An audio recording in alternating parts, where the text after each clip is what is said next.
Lost in the Mountain, the boy who defied death for 9 days. Imagine a 12-year-old boy alone on an unforgiving mountain, surrounded by dense forests, biting cold, and the constant shadow of death. This is not fiction.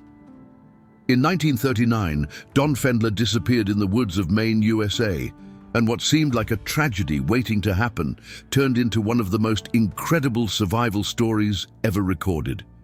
But how did such a young boy manage to survive for 9 days without food, shelter, or direction? And what did he see in that solitude that he never forgot? Brace yourself. This is a real, harrowing, and almost unbelievable journey. If you enjoy dark, real, and suspenseful stories, subscribe to the channel now, activate the bell, and don't miss the next episodes.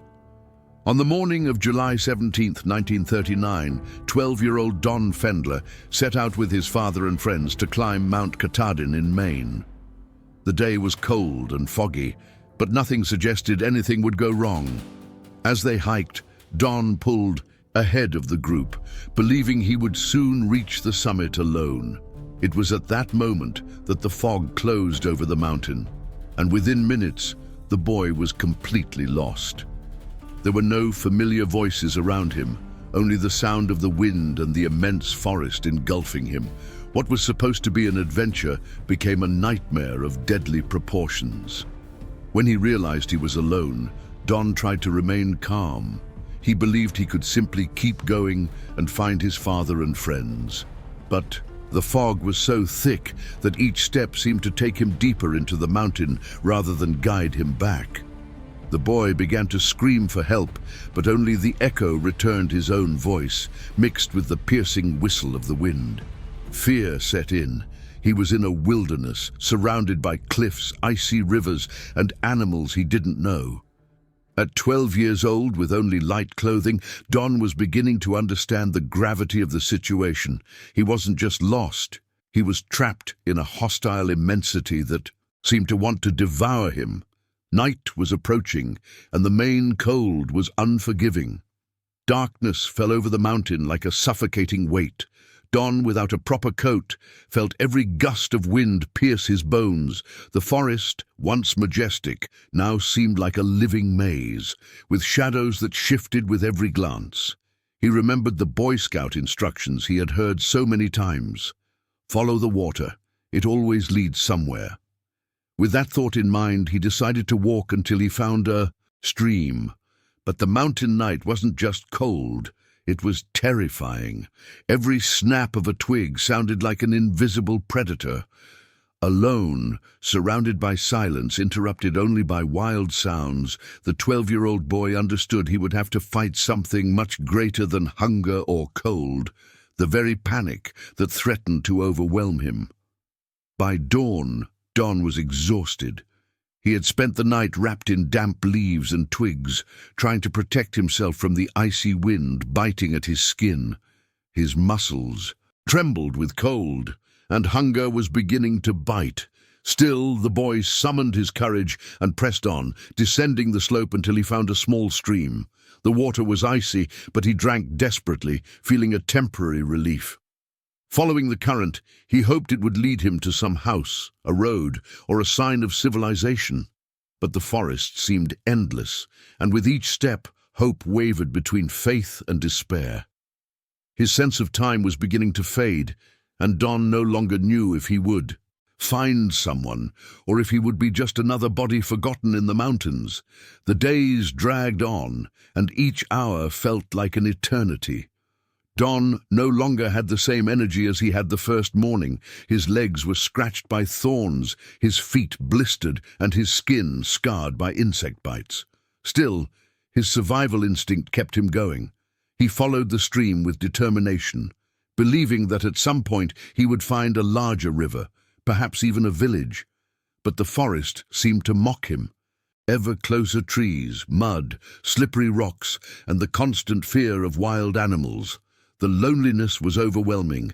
He talked himself into madness, repeating his mother's name, as if that memory were the only flame capable of driving away the growing darkness within him. The fourth day brought a new threat. Hunger was no longer just a nuisance, but a burning pain.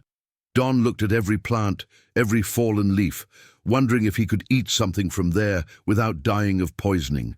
He found some wild berries, but remembered the warnings about the dangers of eating anything unfamiliar. Still, he took few risks, guided by instinct and desperation.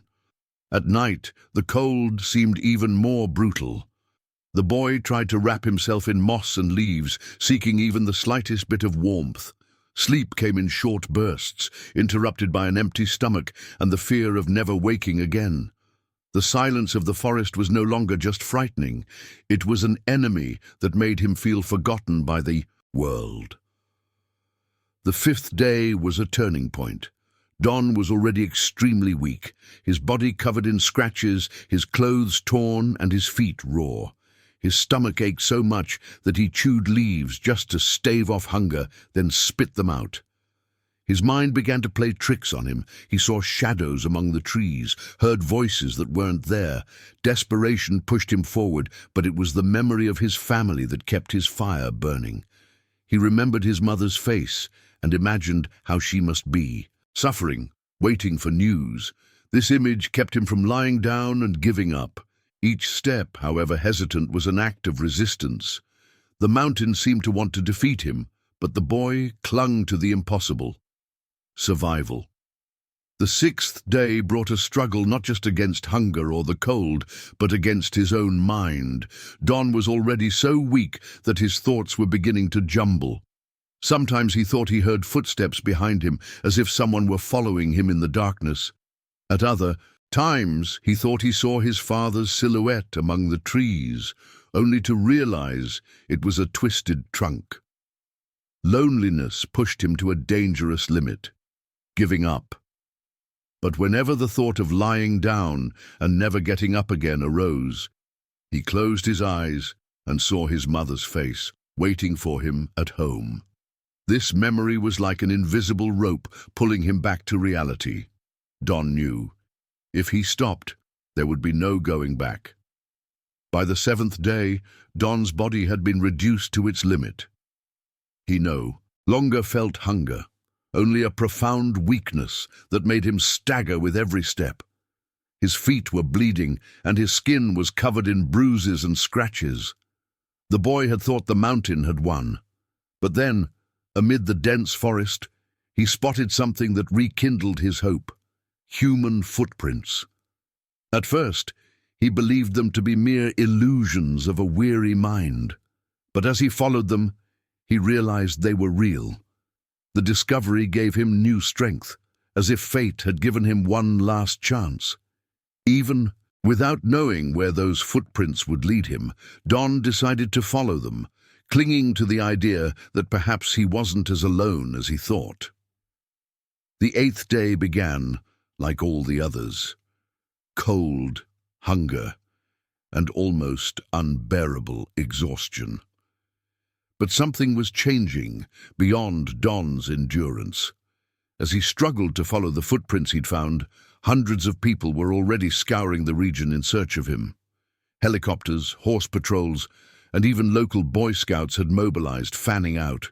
Across the vastness of Maine, the story was in the newspapers and on the radio, capturing the attention of the entire country. But Donn, isolated in his silent journey, had no idea that he had become the center of one of the largest rescue operations of the time. To him, he was still just a lonely boy trying not to fall apart. Between hope and despair, he walked without knowing that, for the first time, his struggle and that of those searching for him were about to intersect. By the 9th day, Donn was no longer the same boy who had confidently climbed the mountain. His body was in tatters, and each step felt like his last. His lips were chapped, his skin burned by the cold and damp, and his mind wavered between lucidity and hallucination.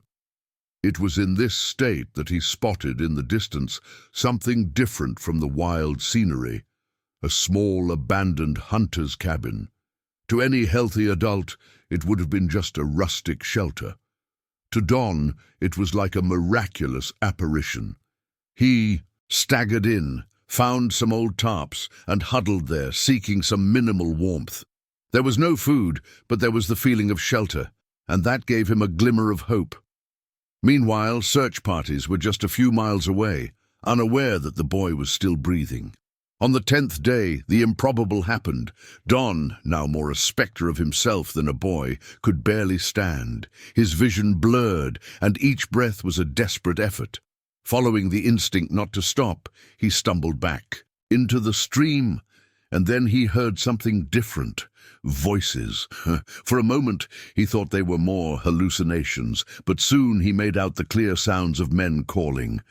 He gathered his last strength and shouted, his weak voice echoing through the forest. On the other side, a group of hunters stopped in disbelief at the sound lost in the wind. When they found him, they could hardly believe it.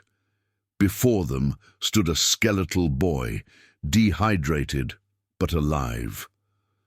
Donn Fendler had resisted the impossible, enduring 9 days of absolute terror until he was finally rescued. The nightmare was over, but his story was just beginning. Donn's rescue wasn't just the end of a personal nightmare, it was the beginning of a national event. When hunters found him and brought him to search teams, the news spread quickly through radio and newspapers. In 1939, the United States was accustomed to tragic disappearances in the mountains, but rarely to such an improbable ending. Thousands of people watched, stunned, the story of the 12-year-old boy who had withstood cold, hunger, wild animals, and fear itself. Within hours, Donn became a symbol of courage and hope.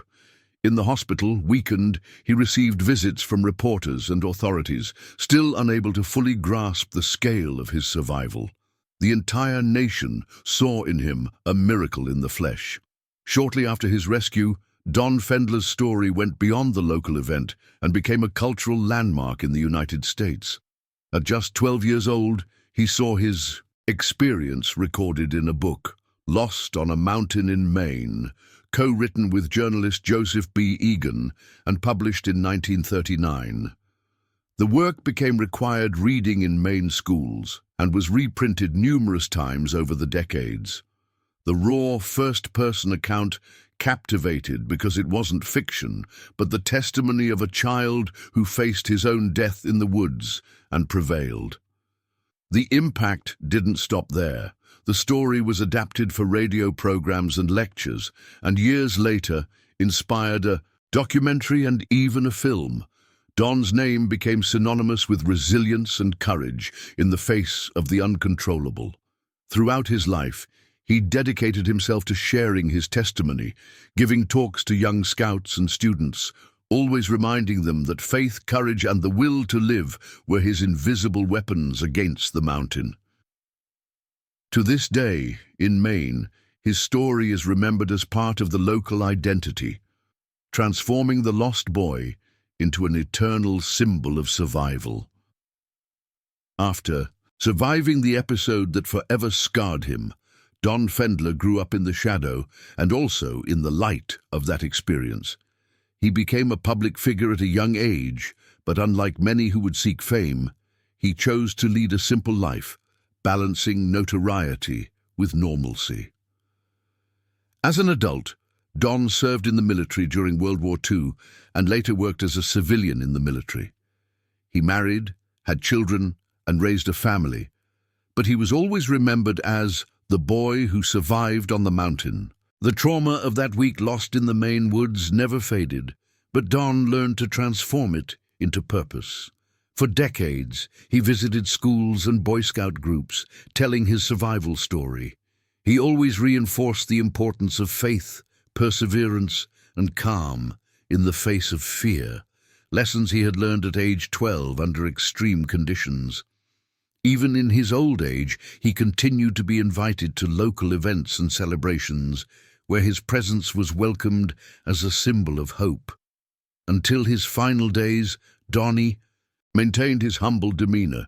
He recognized that his survival was a mixture of preparation, resilience, and miracle.